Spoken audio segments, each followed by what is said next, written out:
Ayer tuvimos un estudio en la iglesia y nos compartían la historia de cuando Jesús les dice a sus discípulos que se adelanten, que suban a la barca y que se vayan. Y ellos se van, pero al momento que ellos iban se viene una tormenta y la tormenta empieza a azotar, empieza a azotar, empieza a azotar y en lugar de dirigirse hacia donde iban, el viento los arrastra a mitad del lago. Entonces, la escritura dice que Jesús los estaba viendo de la orilla. Ya ahí es algo bien interesante. O sea, ellos estaban allá remando, ellos estaban allá tratando de llegar a donde Jesús los había mandado, a donde Jesús les había dicho que se adelantaran. Y el viento los agarró en contra y los llevó a medio lago. Yo creo que la mayoría conocen la historia porque es cuando Pedro camina sobre las aguas, o al menos saben que Pedro caminó sobre las aguas. Entonces llega un momento en que ellos ya no pueden y están exhaustos y se les aparece Jesús caminando en las aguas. Viene Jesús caminando entre la tormenta, entre las aguas, y le dice: Pedro, Señor, si eres tú, manda que yo vaya, quiero ir. Y el que nos estaba dando la enseñanza era un señor en un video. Nos decía que no era algo anormal, que en realidad para la cultura judía hacer lo que hace tu maestro, eso es lo que tienes que hacer. O sea, dice, en realidad si esa historia tú la escuchas entre judíos, ellos lo que les sorprende es por qué los otros 11 no se bajaron. O sea, no les sorprende que Pedro haya dicho: yo quiero caminar hacia ti, yo quiero, o sea, si mi maestro está caminando sobre las aguas, la primera intención es hacer lo que hace tu maestro, tu rabí. Entonces ellos lo que se preguntan es: ¿por qué los otros 11 no quisieron o no preguntaron siquiera? Si eso es lo que hay que hacer, vámonos. Entonces Pedro empieza a caminar sobre las aguas, pero cuando, cuando va caminando hacia Jesús, él se distrae y mira la tormenta, voltea a ver la tormenta y se empieza a hundir. Entonces el maestro le dice: ¿por qué dudaste? Y lo rescata. Pedro le dice: sálvame, Señor, que me muero, me ahogo. El Señor lo rescata, lo toma del brazo y le dice: ¿por qué dudaste? Y los dos entran a la barca. Imagínate, es algo impresionante. Es bien impresionante el pasaje bíblico. Es bien impresionante cómo a veces Dios te manda a un lugar. Y tú estás batallando para llegar.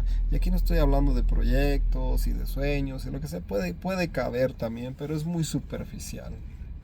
Realmente a lo que me refiero es cuando Dios te manda a hacer algo que compete a la eternidad, que compete al reino. Muchas veces dices: ok, es que... Y esto es para personas que a lo mejor ya están dentro de un propósito que quieren cumplir de lo que dentro de lo eterno, no nomás de lo físico, porque puedes tener una casa, hacer un proyecto, es bueno, no me malinterprete, todas esas cosas son buenas, pero son muy superficiales. Yo me refiero más a, a la predicación, a compartir el evangelio a las personas perdidas, a hablarle a alguien del evangelio. Muchas veces dices: es que yo quisiera ir a cierto lugar y yo quisiera o Dios ha sentido el llamado de que Dios te manda a cierto lugar, pero cuando tú vas a ese lugar hay muchas cosas en contra, se levantan las tormentas, se levanta esto, se levanta aquello, se pone difícil la situación.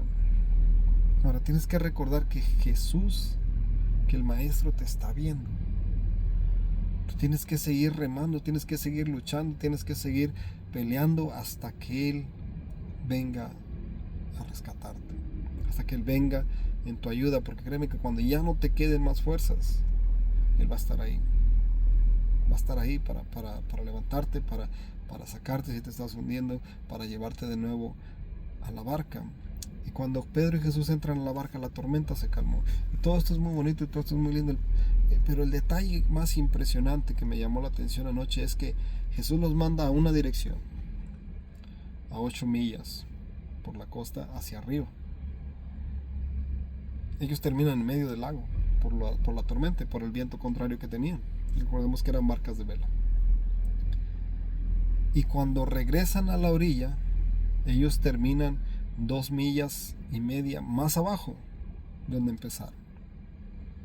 Pues al final ellos terminan 10 millas aparte, o 10 millas de distancia de donde originalmente iban. Y ahí es donde tenemos que poner el enfoque, porque muchas veces uno cree que es hacia acá, vamos hacia allá, vamos a hacer esto, vamos a hacer aquello, vamos a y de repente en medio del proceso Dios te cambia la dirección y dices que donde yo quiero que vayas es acá, o donde realmente te necesito es en tal lugar.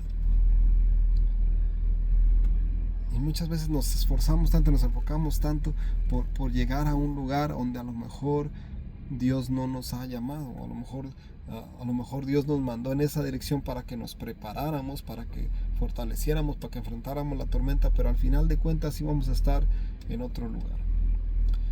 Porque cuando se calma la tormenta, Jesús no los lleva hacia donde originalmente les dijo que fueran.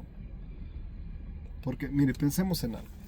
Pensemos en que si Jesús les hubiera dicho, bueno, yo los mando hacia allá, pero en realidad los quiero de este lado. Entonces, si realmente el destino era 2,5 millas hacia abajo, nunca hubieran tenido viento contrario. O sea, hubieran agarrado la barca, hubieran dado vuelta y el viento los hubiera llevado derechito y sin problemas a donde realmente tenían que estar. ¿Por qué los manda en otra dirección? Yo creo que era para prepararlos y para enseñarles dentro de la tormenta. La prueba te va a fortalecer. La prueba va a fortalecer tu fe. La prueba va a hacer que veas milagros. La prueba va a hacer que tu fe crezca. La prueba va a traer muchas cosas buenas a tu vida. Muchas cosas buenas a tu vida, porque es dentro de la prueba que realmente tú ves quién eres y de qué estás hecho. Es en medio de la tormenta que tú ves realmente quién eres y si realmente tú tienes tu confianza puesta en el Señor, o si realmente cuando los planes te cambian ya te frustras, te enojas y sale el verdadero hombre interior. Entonces, a veces uno cree ir en la dirección correcta, pero probablemente Dios está usando ese camino solo para prepararte. Y el lugar donde tienes que estar es en otro lado. Y eso solo fue la preparación para que estés en otro lado. Digamos, yo quiero predicar a Houston. Y empiezo a ir a Houston y empiezo a prepararme para predicar en Houston y para hacer esto y para hacer aquello, para compartir en Houston o en una universidad, o en lo que sea, ponle lo que tú quieras. Y te preparas para todo eso y en medio de todo eso llevas desafíos, llevas problemas, llevas esto, llevas lo otro y todo eso te prepara, pero el Señor te dice, sin menospreciar ninguna ciudad, ¿verdad? Pero el Señor te dice, bueno, ¿qué tal que si es Hitchcock? ¿Qué tal que si es Santa Fe? ¿Qué tal si es Texas City? Que son ciudades y pueblos más pequeños que Houston. ¿Qué tal que es, no sé, cualquier pueblito mucho más pequeño? Ahí hay una escuelita con 100 jóvenes, con 100 niños, con 100 personas, o en una casa, en un estudio bíblico. Y ahí es donde Dios te quiere, porque ahí es donde Dios te va a hacer crecer y donde vas a ser de bendición para otras personas. Y todo lo demás fue la preparación para ese momento. Y si Dios te hubiera dicho, bueno, en realidad es este pueblito pequeño, a lo mejor lo hubiéramos menospreciado, a lo mejor lo menospreciaran las personas y dijeron, pues para eso no necesito tanta preparación, son 5 personas, tranquilo. No, un alma, una sola alma, tiene mucho valor. Jamás menosprecies si es 1, 2, 3, 5 personas o 1000. Porque cada una de esas personas va a estar toda una eternidad al lado del Señor, o va a estar toda una eternidad en el fuego eterno. Mira la responsabilidad tan grande que tienes cuando ya eres una persona que está guiándose y que está en el cristianismo. Tienes la palabra de Dios en tus manos. Es una responsabilidad muy grande, porque lo que estás lidiando son con almas, y esas almas, el mismo Dios en la persona de su Hijo Jesucristo vino a morir por cada uno de ellos. No es la persona, no es el alma, no es el precio que se pagó por cada uno de ellos. Y el precio fue la sangre del Hijo de Dios. Entonces, no menosprecies una persona, no menosprecies un jardín de niños, no menosprecies una escuela pequeña, no menosprecies una familia, no menosprecies, así sea una sola persona. Haz tu mejor esfuerzo, prepárate de la mejor manera para que eso dé fruto. Porque tú no sabes si estás hablando a una persona que luego va a hablar a las naciones. A lo mejor no eres tú, a lo mejor es esa persona. Pero tú eres quien le va a enseñar los principios, los primeros pasos, y luego Dios va a dar el crecimiento. Alguien decía en el mismo estudio, hablando de otro tema, decía, yo creo que los gentiles, o sea, las personas que no nacimos judíos o que no somos del pueblo de Israel, decía, yo creo que nosotros no íbamos a ser salvos, como que en el camino. Y le decía, no, yo no creo que a Dios le haga las cosas de imprevisto, de que no, yo creo que desde el principio estábamos ahí. Y esta persona hacía una pregunta y decía, pero ¿por qué en los inicios del Evangelio dice, vayan primero a la casa de Israel? Vayan primero a las ovejas de las perdidas de los israelitas. O sea, no prediquen a otras naciones más que al pueblo de Israel. Y es cierto, la Biblia dice eso. La Biblia dice en el principio de la iglesia, dice que no fueran por camino de gentiles, que no fueran por camino de otras naciones, que fueran primero a la casa de Israel, o sea, a los judíos.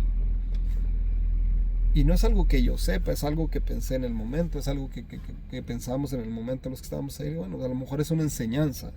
Quizás sea una enseñanza que te dice, tú quieres ir a las naciones, pero tus hijos no saben el Evangelio.